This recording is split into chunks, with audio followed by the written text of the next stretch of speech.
Hello everyone, welcome to Mastura classes. आज हम देखेंगे एनसीईआरटी 11th क्लास की फिजिकल ज्योग्राफी का थर्ड चैप्टर, जो कि है पृथ्वी की आंतरिक संरचना। इससे पहले वाले चैप्टर में हमने देखा था जो पृथ्वी की उत्पत्ति है उससे रिलेटेड वो हमारा चैप्टर था। इसमें हम देखेंगे हमारी पृथ्वी के अंदर क्या है, उसकी जानकारी हमें कैसे मिलती है, वो सब हम इस चैप्टर में कवर करेंगे।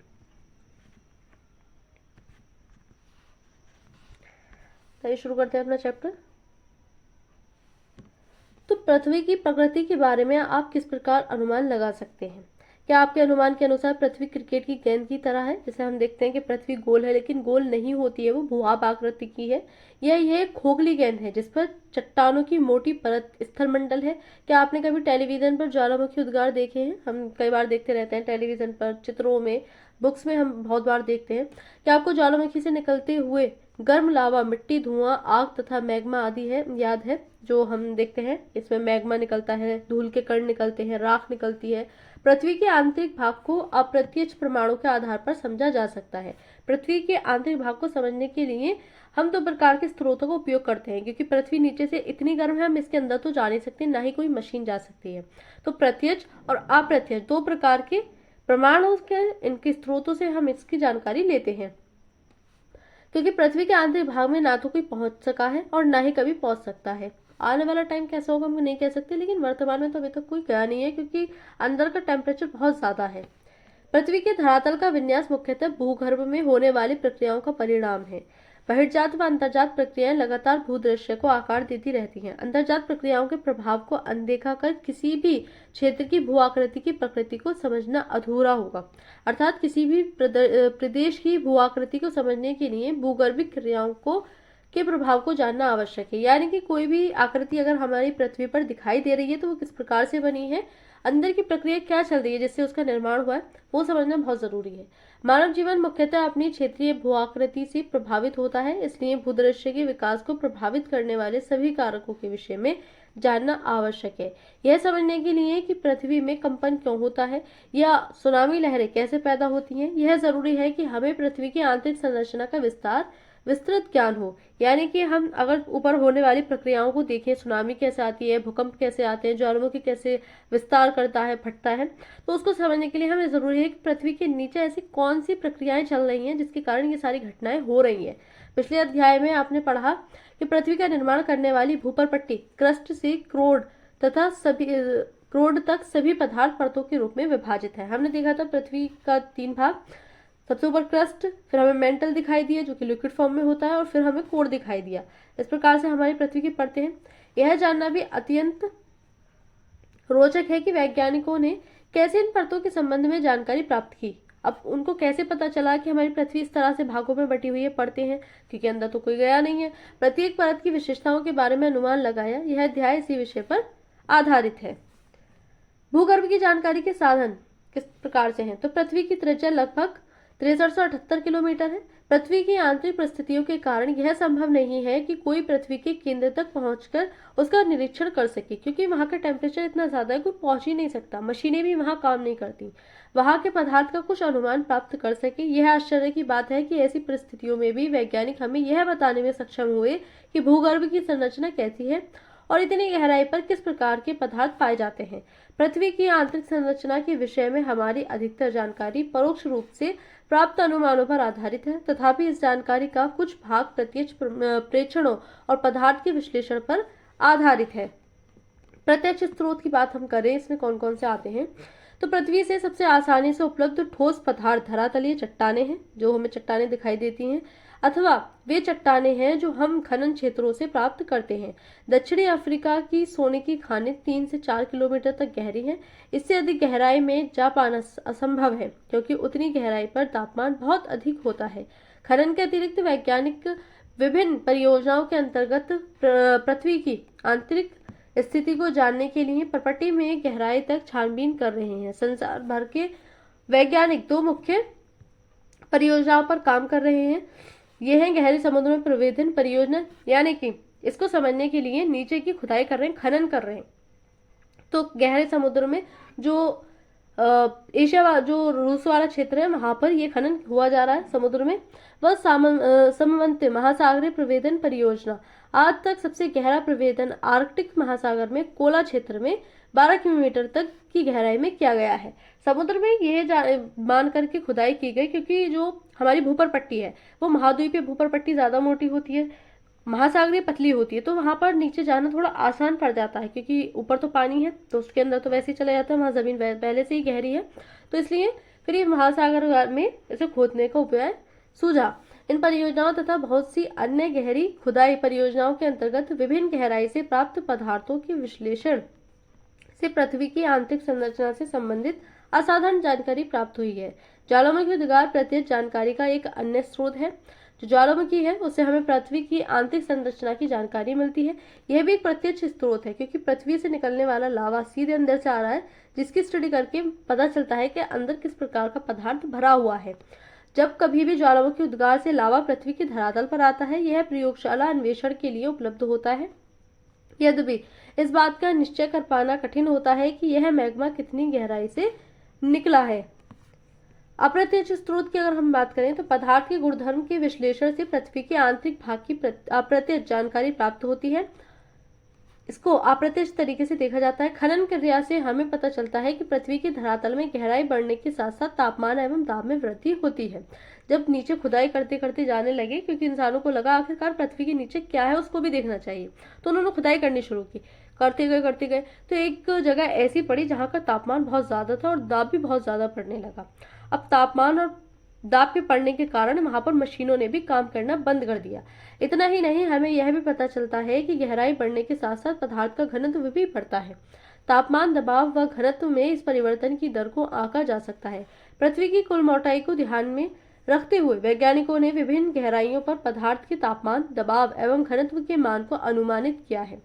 प्रत्येक परत के संदर्भ में इन लक्षणों का सविस्तार वर्णन इसी अध्याय में आगे किया गया है। तो पृथ्वी की आंतरिक जानकारी का दूसरा अप्रत्यक्ष स्रोत है उल्काएं। अप्रत्यक्ष स्रोत के रूप में हमें उल्काएं दिखाई देती हैं। जो उल्काएं हमारे वायुमंडल से, जो हमारा अंतरिक्ष है वहां पर हमारे उल्काएं घूमती रहती हैं और वो वायुमंडल में प्रवेश करके जल करके पृथ्वी पर नीचे गिर जाती हैं। जो जल जाती हैं तो राख के फॉर्म में आती हैं, जो नहीं जल पाती हैं वो सीधे सीधे आकर के पृथ्वी पर गिर जाती हैं, जो कभी कभी धरती तक पहुंचती हैं। हालांकि हमें यह भी ध्यान रखना चाहिए कि उल्काओं के विश्लेषण के लिए उपलब्ध पदार्थ पृथ्वी के आंतरिक भाग से प्राप्त नहीं होते हैं, परंतु उल्काओं से प्राप्त पदार्थ और उनकी संरचना पृथ्वी से मिलती जुलती है।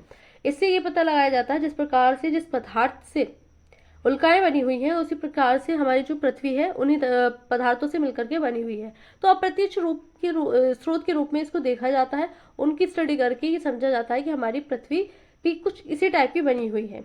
ये उल्काएं वैसे ही पदार्थ के बने ठोस पिंड हैं जिनसे हमारा ग्रह यानी कि पृथ्वी बना है। अतः पृथ्वी की आंतरिक जानकारी के लिए उल्काओं का अध्ययन एक अन्य महत्वपूर्ण स्रोत माना जाता है। अन्य अप्रत्यक्ष स्रोतों में गुरुत्वाकर्षण, चुंबकीय क्षेत्र व भूकंप संबंधी क्रियाएं शामिल हैं। गुरुत्वाकर्षण बल, चुंबकीय क्षेत्र और भूकंप से रूप में इसकी स्टडी करके भी हम अप्रत्यक्ष रूप के स्रोत के रूप में ये कार्य करते हैं। पृथ्वी के धरातल पर भी विभिन्न अक्षांशों पर गुरुत्वाकर्षण बल एक समान नहीं होता है। हम देखते हैं कि जो हमारा गुरुत्वाकर्षण बल है वो अलग अलग अक्षांशों पर पड़ता है। यह गुरुत्वाकर्षण बल ध्रुवों पर अधिक होता है जबकि भूमध्य रेखा पर यह कम होता है। पृथ्वी के केंद्र से दूरी के कारण गुरुत्वाकर्षण बल ध्रुवों पर अधिक और भूमध्य रेखा पर कम होता है। जो पृथ्वी का केंद्र है उससे दूरी की वजह से गुरुत्वाकर्षण बल जो होता है वो ध्रुवों पर अधिक लगता है और भूमध्य रेखा पर ये कम लगता है। गुरुत्व का मान पदार्थ के द्रव्यमान के अनुसार भी बदलता है। पृथ्वी के भीतर पदार्थों का असमान वितरण भी इस भिन्नता को प्रभावित करता है। अलग अलग स्थानों पर गुरुत्वाकर्षण की भिन्नता अनेक अन्य कारकों से प्रभावित होती है।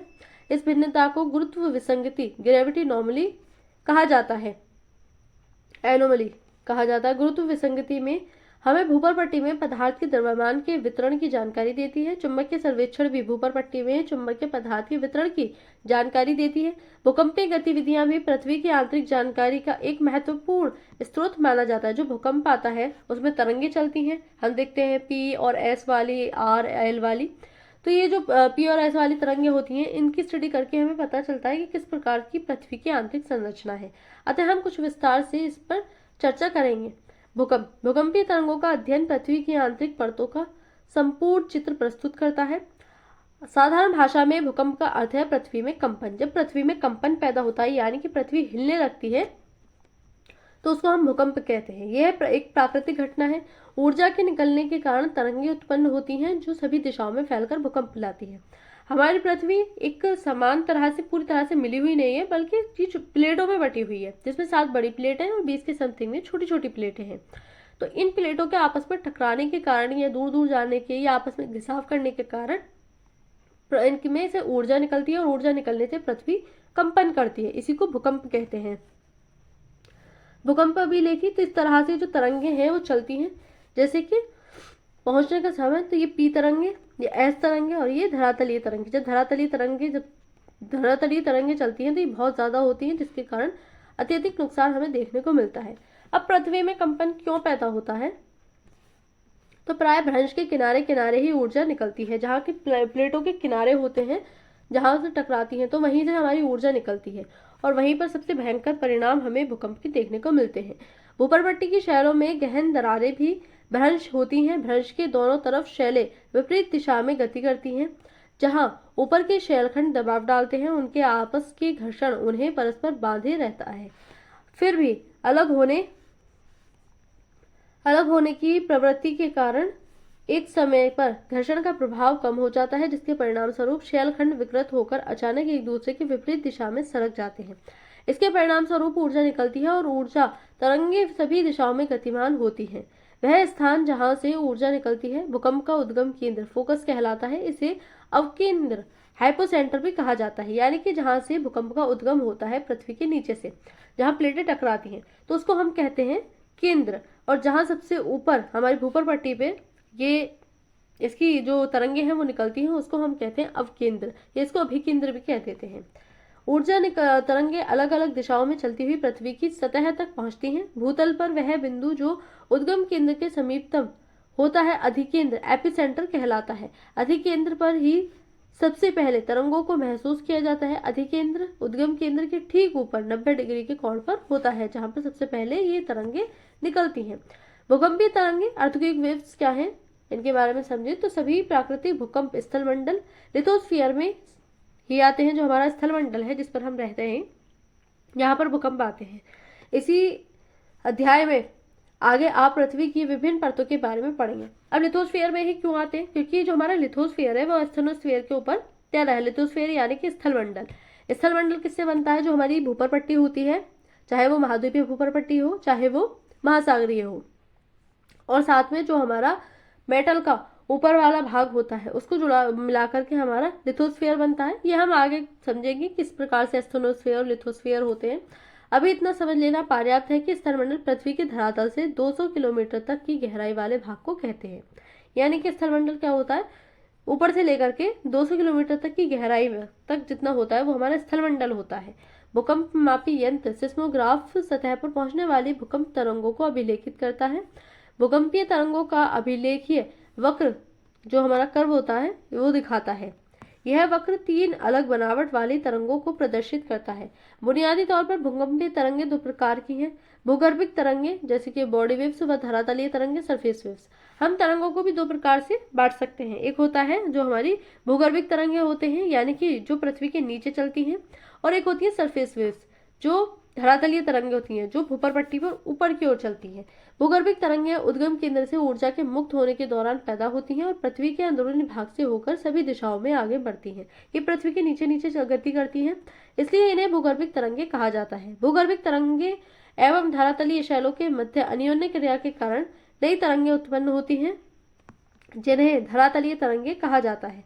ये तरंगे धरातल के साथ साथ चलती हैं। तरंगों का वेग अलग अलग घनत्व वाले पदार्थों से गुजरने पर परिवर्तित हो जाता है, यानी कि जिस प्रकार के पदार्थ से गुजरेंगी इनका जो वेग है वो अलग अलग बदलता जाता है। अधिक घनत्व वाले पदार्थों में तरंगों का वेग अधिक होता है। पदार्थों के घनत्व में भिन्नताएं होने के कारण परावर्तन रिफ्लेक्शन एवं आवर्तन रिफ्रैक्शन होता है, जिससे इन तरंगों की दिशा भी बदलती है। जिस प्रकार से प्रकाश में होता है परावर्तन आवर्तन, उसी प्रकार से इन तरंगों में होता है, जिससे इन तरंगों की दिशा भी बदलती रहती है। भूगर्भीय तरंगे भी 2 प्रकार की होती हैं। जो पृथ्वी के नीचे चलती हैं भूगर्भीय तरंगे, वो उसमें भी हमें 2 प्रकार की दिखाई देती हैं। एक होती है पी, एक होती है एस। तो पी तरंगे व एस तरंगे इनको कहा जाता है। पी तरंगे तीव्र गति से चलने वाली तरंगे हैं और धरातल पर सबसे पहले पहुंचती हैं। पी बहुत स्पीड के साथ में चलती हैं और धरातल पर पी तरंगे आती हैं। इनको प्राथमिक तरंगे भी कहते हैं। पी तरंगे ध्वनि तरंगे जैसी होती हैं जिस प्रकार की हमारी ध्वनि तरंगे होती हैं, क्योंकि इसमें भी तरंगे होती हैं। जो हमारा प्रकाश है, प्रकाश तो ड्वेल नेचर का माना जाता है, कण की फॉर्म में भी चलता है और तरंगों के रूप में भी ये चलता है। ये गैस तरल व ठोस तीनों प्रकार के पदार्थों से गुजर सकती है। जो पी तरंगे होती हैं वो ठोस में भी जा सकती हैं, सॉलिड में भी, लिक्विड में भी और गैस में भी, ये सभी में चल सकती है। एस तरंगे धरातल पर कुछ समय अंतराल के बाद पहुंचती हैं। ये द्वितीयक तरंगे कहलाती हैं, सेकेंडरी वेव्स इनको बोलते हैं। एस तरंगों के विषय में सबसे महत्वपूर्ण तथ्य यह है कि ये केवल ठोस पदार्थों के ही माध्यम से चलती हैं। जो एस तरंगे होती है, हमारी एस वेव्स होती हैं, वो केवल और केवल सॉलिड में चल सकती हैं, लिक्विड में नहीं चलती। एस तरंगों की यह एक महत्वपूर्ण विशेषता है कि इसी विशेषता ने वैज्ञानिकों को भूगर्भीय संरचना समझने में मदद की। जो एस तरंगे हैं इनके माध्यम से ही सबसे ज्यादा हमें जानकारी मिली कि पृथ्वी की आंतरिक संरचना है कैसी। परावर्तन रिफ्लेक्शन से तरंगे प्रतिध्वनित होकर वापस लौट आती हैं, जबकि आवर्तन रिफ्लेक्शन से तरंगे कई दिशाओं में चली जाती है। जो हमारा परावर्तन होता है, प्रकाश का परावर्तन के बारे में तो आप जानते होंगे। जब प्रकाश किसी, आप मान लीजिए कुछ शीशा है, शीशे से टकराए तो शीशे से टकरा करके वापस हो जाता है। इसी तरह से एस तरंगे हैं। एस तरंगे सॉलिड में तो चली जाती हैं लेकिन लिक्विड में नहीं जा सकती। अब लिक्विड में मान लो कोई गई तो वापस से टकरा करके वापस आ गई, जा ही नहीं पाती आगे, जबकि आवर्तन में यहाँ से गुजर के आगे आगे चली जाती है। भूकंप लेखी पर बने आरेख से तरंगों की दिशा भिन्नता का अनुमान लगाया जा सकता है।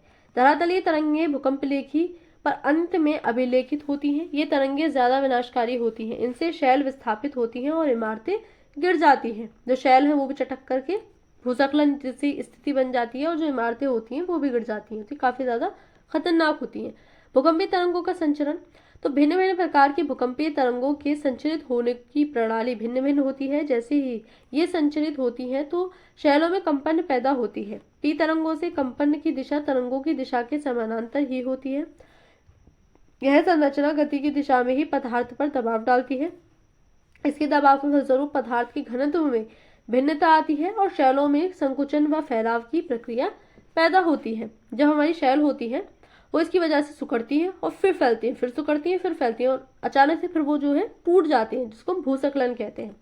अन्य तीन तरह की तरंगे संचरण गति की समकोण दिशा में कंपन पैदा करती हैं। एस तरंगे ऊर्ध्वाधर तल में तरंगों की दिशा के समकोण पर कंपन पैदा करती हैं, अतः ये जिस पदार्थ से गुजरती हैं उसमें उभार व गर्त बनाती हैं। धरातलीय तरंगे सबसे अधिक विनाशकारी समझी जाती है। जो धरातलीय तरंगे होती हैं, जो पृथ्वी के नीचे चलती हैं, जो ऊपर चलती हैं धरातल पर, उनको सबसे ज्यादा डेंजर माना जाता है। छाया क्षेत्र का उद्भव किस प्रकार से होता है? छाया क्षेत्र जो पी और एस से बनते हैं। तो भूकंप लेखी यंत्र सिस्मोग्राफ पर दूरस्थ स्थानों से आने वाली भूकंपीय तरंगे अभिलेखित होती हैं। यद्यपि कुछ ऐसे क्षेत्र हैं जहां कोई भी भूकंपीय तरंग अभिलेखित नहीं होती है, यानी कि जो कोई भी भूकंपीय तरंग है वो उस क्षेत्र में नहीं पहुंच पाती है। ऐसे क्षेत्र को हम भूकंपीय छाया क्षेत्र कहते हैं। और जिस क्षेत्र में ये तरंगे नहीं पहुंच सकती उसको सेफ्टी वाला क्षेत्र कह सकते हैं, क्योंकि वहां पर कोई जो खतरा है वो नहीं हो सकता। पी तरंगों का छाया क्षेत्र अगर हम देखें, यहाँ पर पी तरंग जो है, पी तरंगों की प्राप्ति दिखाई गई है। जैसे कि यहाँ पर दिखाया गया है कि इतने से 105 तक और 105 से फिर 105 तक, यानी कि टोटल 105 तक जो है हमें यहाँ पर पी तरंगे दिखाई दे रही हैं। यह है क्रोड होता है हमारा ठोस, तो ठोस से निकल करके जो हमारी एस तरंगे हैं, सॉरी ये पी तरंगों का चित्र है बस, तो यहाँ पर हमारी पी तरंगे हैं, ये यहाँ से इस तरह से मुड़ जाती हैं, तो इसलिए यहाँ पर नहीं पहुँच पाती हैं। जैसे कि हम देखा कि जो हमारी पी तरंगे होती हैं वो सॉलिड से, लिक्विड से, गैस से, किसी हर फॉर्म से निकल सकती हैं। पदार्थ की कैसी भी फॉर्म हो ये उसमें फ्लो कर जाती हैं, चल जाती हैं। लेकिन यहाँ पर हम देख रहे हैं कि फिर भी छाया क्षेत्र बन रहा है, जबकि यहाँ से भी पी तरंगे जानी चाहिए थी, लेकिन वो इसलिए नहीं जा पाती क्योंकि जो पी तरंगे होती है वो यहीं से पहले ही मुड़ जाती हैं, तो ज़्यादा आंतरिक भाग तक ही जा नहीं पाती है। अब यहाँ से इस तरह से मुड़ रही है, यहाँ से इस तरह से निकल रही है, तो ये जो है ये यहाँ पर पहुँच ही नहीं पाती है। तो ये जो है पी तरंगों का छाया क्षेत्र होता है। इसी प्रकार से एस तरंग का छाया क्षेत्र होता है। एस तरंग का जो छाया क्षेत्र है, यहाँ से मान लो भूकंप का केंद्र बना, यहाँ से चली, तो ये सॉलिड वाला जो क्षेत्र है ये है, तो यहाँ से इस तरह से जो तरंगे हैं वो चल जाएंगी। लेकिन यहाँ पर हमने देखा कि ये यहाँ से नहीं निकल पा रही हैं, तो यहाँ पर ये एस तरंगों का छाया क्षेत्र बन गया। यहाँ पर कोई खतरा नहीं रहेगा क्योंकि यहाँ पर तरंगे पहुंच ही नहीं पा रही हैं। तो इस तरह से पी और एस तरंग का भूकंपीय छाया क्षेत्र बनता है। विभिन्न भूकंपीय घटनाओं के अध्ययन से पता चलता है कि एक भूकंप का छाया क्षेत्र दूसरे भूकंप के छाया क्षेत्र से सर्वथा भिन्न होता है। जो भूकंप का छाया क्षेत्र है वो एस ज्यादा बड़ा बनाता है। पी व एस तरंगों का छाया क्षेत्र प्रदर्शित किया गया है। यह देखा जाता है कि भूकंप अधिकेंद्र से 105 डिग्री के भीतर किसी भी दूरी पर पी व एस दोनों ही तरंगों का अभिलेखन करते हैं। भूकंप लेखी अधिकेंद्र से 145 डिग्री से परे केवल पी तरंगों के पहुंचने को ही दर्ज करते हैं और एस तरंगों को अभिलेखित नहीं करते। अतः वैज्ञानिकों का मानना है कि भूकंप अधिकेंद्र से 105 डिग्री और 145 डिग्री के बीच का क्षेत्र, जहां कोई भी भूकंपीय तरंग अभिलेखित नहीं होती, दोनों प्रकार की तरंगों के लिए छाया क्षेत्र बन जाता है। ये षड्दन, क्योंकि एक क्षेत्र ऐसा होता है इस बीच में कि यहाँ पर दोनों की ही तरंगे नहीं पहुंच पाती है, न पी की न एस की, इसलिए दोनों ही तरंगों का जो है छाया क्षेत्र बन जाता है, पी का भी और एस का भी। 105 डिग्री के परे पूरे क्षेत्र में एस तरंगे नहीं पहुंचती। एस तरंगों का छाया क्षेत्र पी तरंगों के छाया क्षेत्र से अधिक विस्तृत है, क्योंकि हम देखते हैं कि पी तो सभी पदार्थों से निकल करके चल जाती है, जबकि एस नहीं जा पाती। भूकंप केंद्र के 105 से 145 तक पी तरंगों का छाया क्षेत्र एक पट्टी बैंड के रूप में पृथ्वी के चारों तरफ प्रतीत होता है। एस तरंगों का छाया क्षेत्र न केवल विस्तार में बड़ा है, वरन यह पृथ्वी के 40% भाग से भी अधिक है। अगर आपको भूकंप अधिकेंद्र का पता हो तो आप किसी भी भूकंप का छाया क्षेत्र रेखांकित कर सकते हैं। हम अगर भूकंप के अधिकेंद्र पता चल जाए कि कहाँ से भूकंप की उत्पत्ति हो रही है तो उसका छाया क्षेत्र भी निकाल सकते हैं। आसान है, निकल जाएगा फिर तो। भूकंप प्रकार किस प्रकार है? भूकंप के प्रकार जो है कितने प्रकार के होते हैं? सामान्यतः विवर्तनिक टेक्टोनिक भूकंप ही अधिक आते हैं। प्लेट विवर्तनिकी के कारण जो प्लेटें हैं आपस में टकराने के कारण प्लेटों में होने वाली गति के कारण हमें अधिकतर भूकंप देखने को मिलते हैं। ये भूकंप भ्रंश तल के किनारे चट्टानों के सरक जाने के कारण उत्पन्न होते हैं। एक विशिष्ट वर्ग के विवर्तनिक भूकंप को ही ज्वालामुखीय वोल्केनिक भूकंप समझा जाता है। जब ज्वालामुखी उद्गार होता है, जब कोई चीज नीचे से निकल करके ऊपर आकर फूटेगी तो जाहिर सी बात है कि पृथ्वी में कंपन पैदा होगा, हिलेगी डुलेगी वो जगह, तो उसको हम भूकंप कहते हैं। ये भूकंप अधिकांशतः सक्रिय ज्वालामुखी क्षेत्रों तक ही सीमित रहते हैं, क्योंकि सक्रिय ज्वालामुखी जल्दी जल्दी फटती रहती हैं, जहां पर कंपन पैदा होता है और वहां भूकंप आते हैं। खनन क्षेत्रों में कभी कभी अत्यधिक खनन कार्य से भूमिगत खानों की छत ढह जाती है, जिससे हल्के झटके महसूस किए जाते हैं। जब खनन ज्यादा करते जाते हैं तो जमीन खोखली हो जाती है, खोखली होने के कारण जो है वहां पर भूकंप आते हैं। इसको नियात भूकंप कहा जाता है। कभी कभी परमाणु व रासायनिक विस्फोट से भी भूमि में कंपन होते हैं। इस तरह के झटकों को विस्फोट एक्सप्लोजन भूकंप कहते हैं। जो परमाणु परीक्षण किए जाते हैं पृथ्वी में रख करके, क्योंकि ये नीचे होते हैं, तो इससे भी जो पृथ्वी है वो कंपन करने लगती है, तो इसको हम विस्फोट भूकंप कहते हैं। जो भूकंप बड़े बांध वाले क्षेत्रों में आते हैं उन्हें बांध जनित भूकंप कहा जाता है। बांध जो बनाए जाते हैं बड़े बड़े, उनके कारण भी भूकंप आते हैं।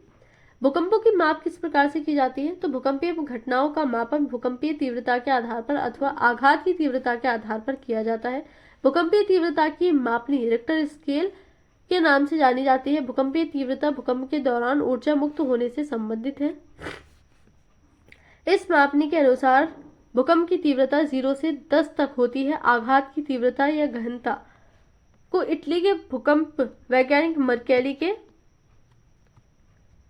मरकैली के नाम पर जाना जाता है। यह झटकों से हुई प्रत्यक्ष हानि द्वारा निर्धारित की जाती है। इसकी गहनता 1 से 12 तक होती है।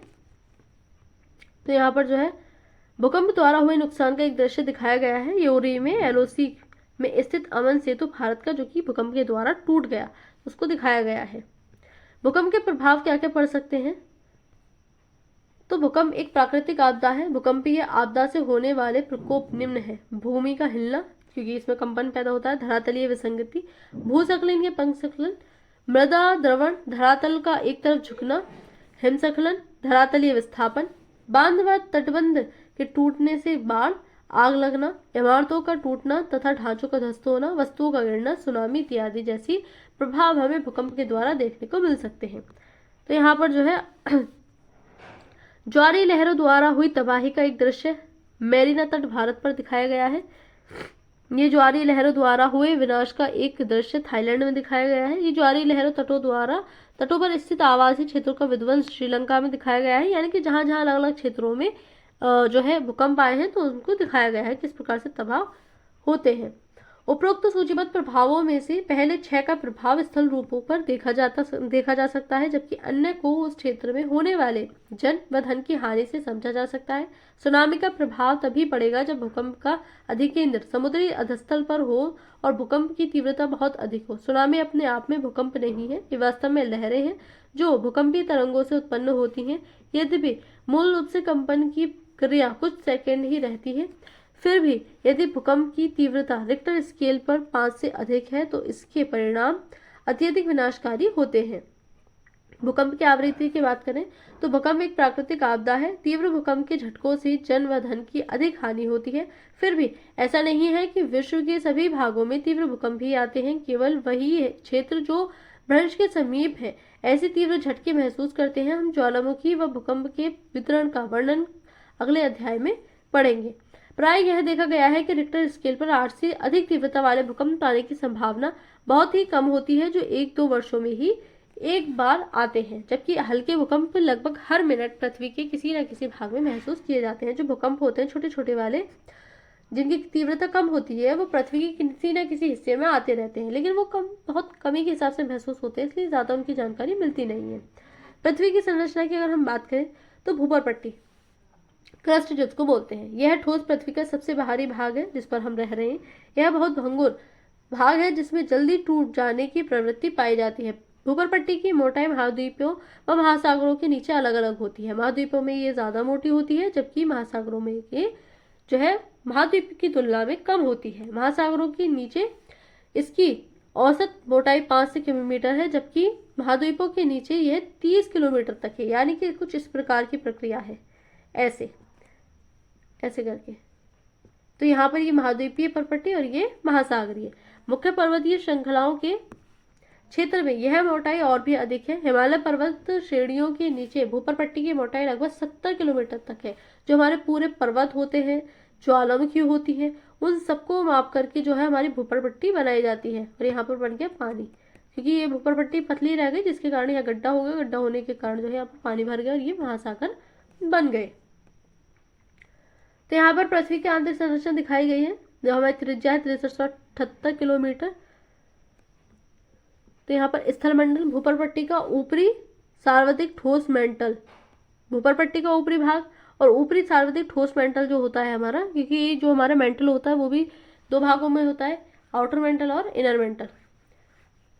जो हमारा ऊपरी मेंटल होता है वो थोड़ा ठोस किस्म का होता है, ना तो इतना ठोस ही होता है, ना ही इतना ज्यादा द्रवित होता है, इसको हम कहते हैं।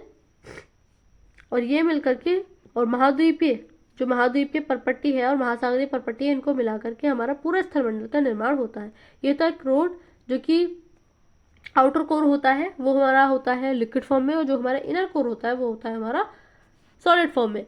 अब पृथ्वी का इतना ज्यादा टेम्परेचर है, अब टेम्परेचर बढ़ने के कारण जो चीजें हैं वो पिघलती हैं, लेकिन हमारा जो इनर कोर है वो ठोस क्यों है? क्योंकि अगर टेम्परेचर ज्यादा है और प्रेशर कम है तो हमारी चीजें जो है वो पिघलेंगी, धातुएं जो होंगी वो पिघल जाएंगी।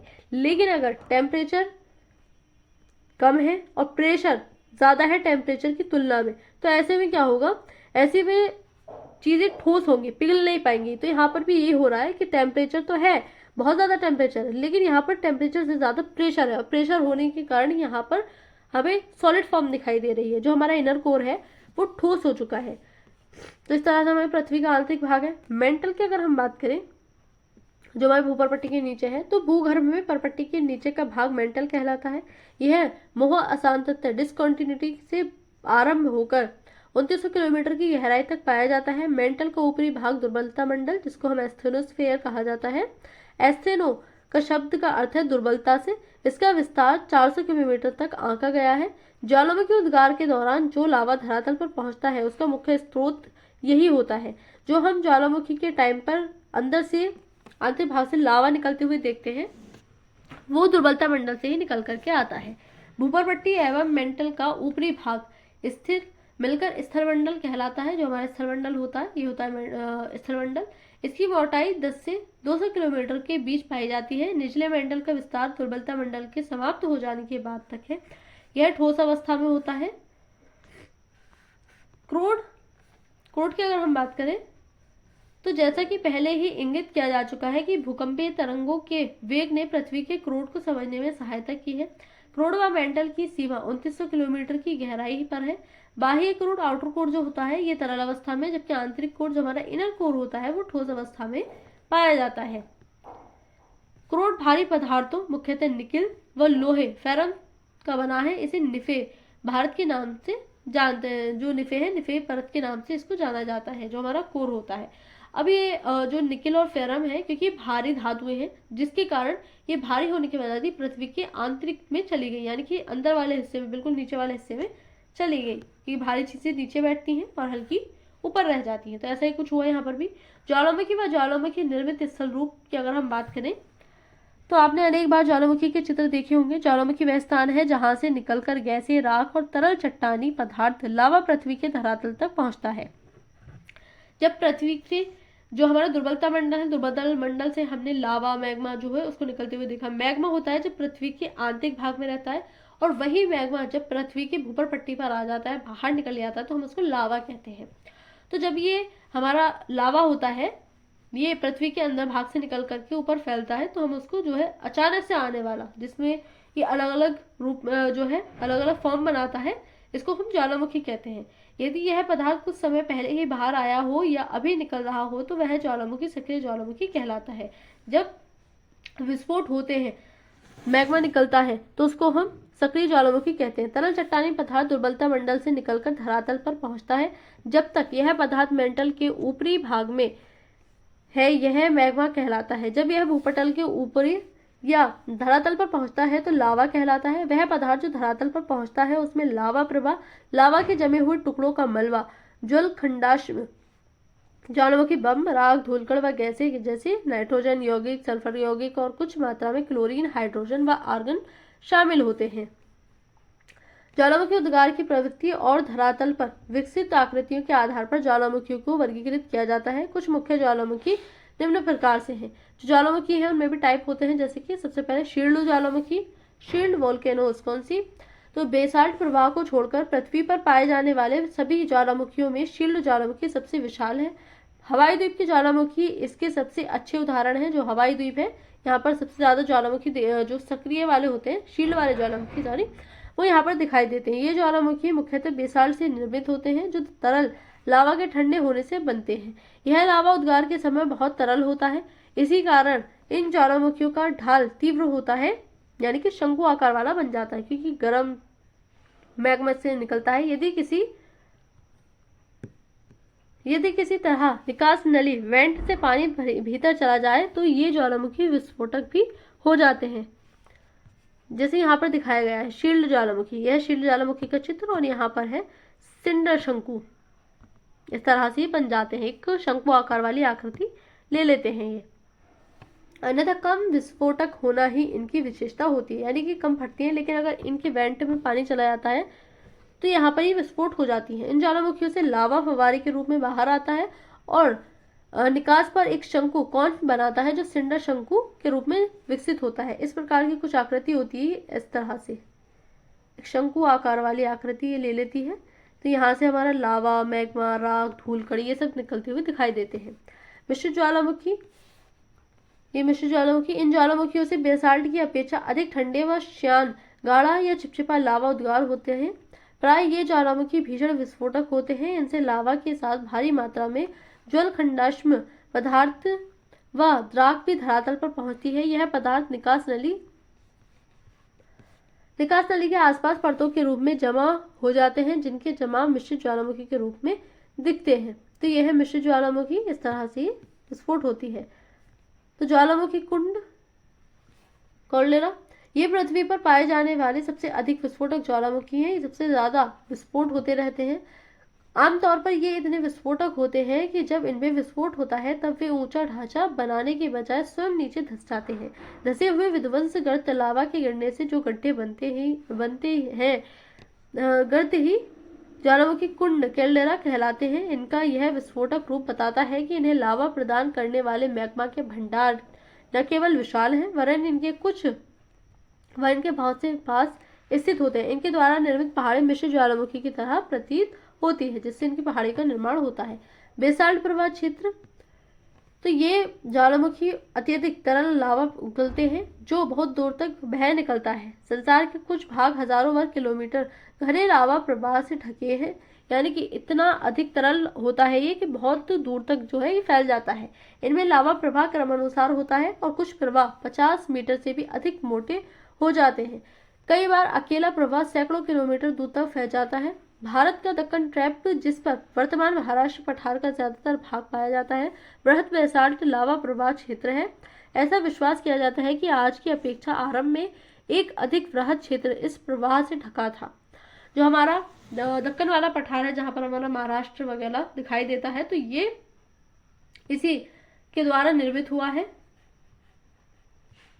महासागरीय, मध्य महासागरीय कटक ज्वालामुखी, तो इन ज्वालामुखियों का उद्गार महासागरों में होता है, क्योंकि जो हमारे महासागर हैं इनके नीचे भी जो हमारी प्लेटें होती हैं, प्लेटों के किनारे ज्वालामुखी का अत्यधिक निर्माण होता है। जैसे कि हम देख सकते हैं रिंग ऑफ फायर जो है वो पैसिफिक ओशन के चारों ओर ज्वालामुखी उद्गार है।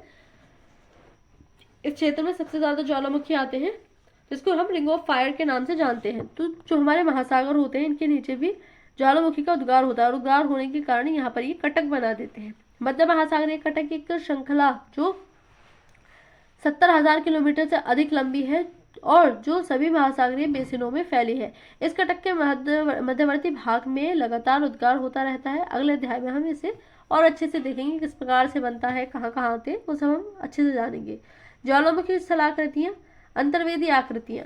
ज्वालामुखी उद्गार से जो लावा निकलता है उसके ठंडा होने से आग्नेय शैल बनती है। लावा का यह जमाव या तो धरातल पर पहुंचकर होता है या धरातल तक पहुंचने से पहले ही भूपटल के नीचे शैल परतों में ही हो जाता है। लावा के ठंडा होने के स्थान के आधार पर आग्नेय शैलों का वर्गीकरण किया जाता है।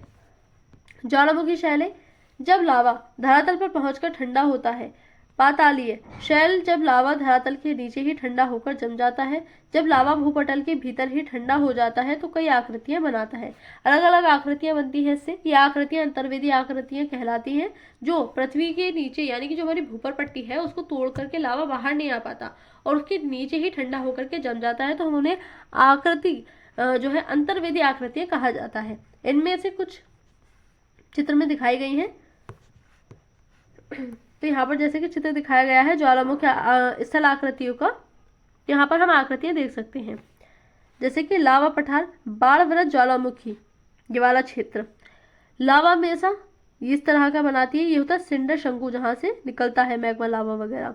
ये होता है ज्वालामुखी डोम, गुम्बद के साथ भस्म शंकु, विकिरणकारी भित्ति के साथ ज्वालामुखी ग्रीवा, सिंडर शंकु के साथ ज्वालामुखी कुंड, भस्म प्रवाह, ये होती है जो पहाड़ वाली आकृतियां होती हैं ज्वालामुखी के द्वारा, जैसे कि मिश्र ज्वालामुखी, जैसे कि अभी हमने देखा था, ज्वालामुखी नलिका।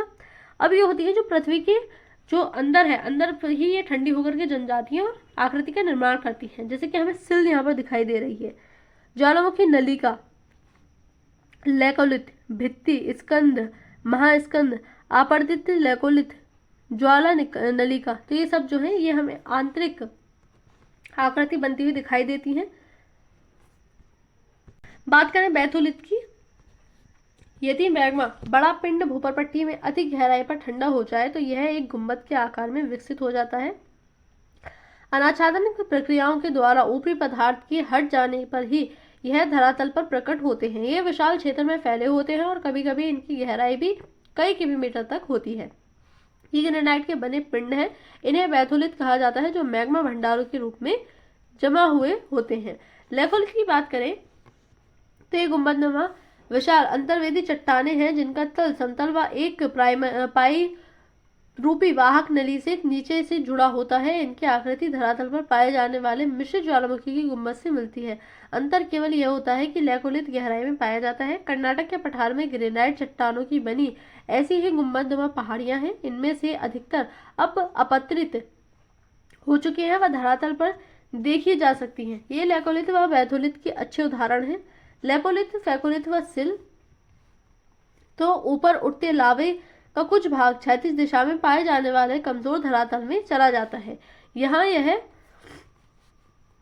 अलग अलग आकृतियों में जम जाता है। यदि यह तश्तरी के आकार में जम जाए तो यह लेपोलिथ कहलाता है। कई बार अंतर्वेदी आग्नेय चट्टानों की मोड़दार अवस्था में अपनति के ऊपर व अभिनति के तल में लावा का जमाव पाया जाता है। ये परतनुमा लहरदार चट्टानें एक निश्चित वाहक नली से मैग्मा भंडारों से जुड़ी होती हैं, जो क्रमशः बैथोलिथ में विकसित होते हैं। यह ही फैकोलिथ कहलाते हैं। जो फैकोलिथ होती है इस तरह से बनते हैं। अंतर्वेदी आग्नेय चट्टानों का क्षैतिज तल में एक चादर के रूप में ठंडा होना सिलियर शीट कहलाता है। एक पतली परत के रूप में इस तरह से जब बनता है तो हम इसको सिलियर शीट कहते हैं। जमाव की मोटाई के आधार पर इन्हें विभाजित कर सकते हैं, यानी कितना मोटा है कितना पतला है उसके हिसाब से भी हम इसको अलग अलग बांट कर पढ़ सकते हैं। कम मोटाई वाले जमाव को शीट व घने मोटाई वाले जमाव को सिल कहते हैं। अगर पतला है तो हम उसको शीट कहेंगे, अगर मोटा है तो उसको हम सिल कहेंगे। फिर एक संरचना बनती है डाइक। जब लावा का प्रवाह दरारों में धरातल के लगभग समकोण पर होता है और अगर यह इसी अवस्था में ठंडा हो जाए तो एक दीवार की भांति संरचना बनाता है। यही संरचना डाइक कहलाती है। पश्चिम महाराष्ट्र क्षेत्र के अंतर्वेदी आग्नेय चट्टानों में यह आकृति बहुतायत में पाई जाती है। ज्वालामुखी उद्गार से बने दक्कन ट्रैप के विकास में डाइक उद्गार ही वाहक समझी जाती है। तो इस प्रकार से जो हमारी ज्वालामुखी है उनसे अलग अलग आकृतियां हमें दिखाई देती हैं। तो पृथ्वी की आंतरिक संरचना हमने इस चैप्टर में समझी। Thank you so much.